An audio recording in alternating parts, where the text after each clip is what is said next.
Pois semella que a Covid volve repuntar neste comezo do outono, nótano nas farmacias onde aumentou a venda de test e nos centros sanitarios con preto de 1000 casos activos. A maioría das infeccións son leves, pero así e todo, convén non baixar a garda cos máis vulnerables.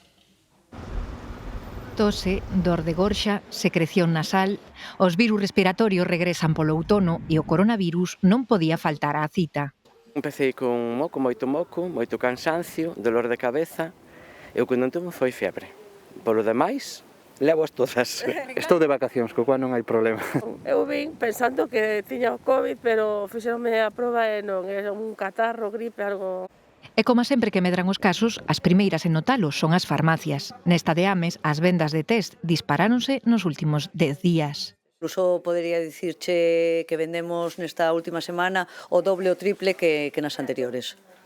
A venda de antigripais non medrou na mesma medida, así que a sospeita é que a maioría dos casos son leves e non precisan asistencia sanitaria. Claro, é que non son graves, non? Que non supón unha atención médica especializada, senón que son síntomas que podes resolver na casa.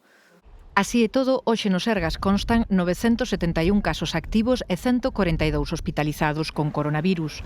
Por iso, compre non baixar a garda e usar a máscara en caso de infección para protexer os máis vulnerables. Cando vexo que estou un pouco resfriado ou así, aínda que non me fago o test de COVID, poño unha máscara por si acaso. Ese é o principio, protexerse para non contagiar os demais. Bome, por precaución, porque, bueno, un centro de saúde é sempre un foco, tamén para non salir con ningún regaliño de outra persoa. E se conviven ou traballan con grupos de risco, o consello é vacinarse aproveitando que a campaña xa está en marcha. Vacuno todos los años, después del COVID, con las dos cosas, de flu y de, ¿cómo se llama?, y de COVID. Vamos a protexelos a eles tamén vacinándonos, facendo unha inmunidade de rebaño. Vacinas, máscaras e test cos que previre cortar a transmisión dun virus que, malia formar parte da nosa rutina, compre non subestimar.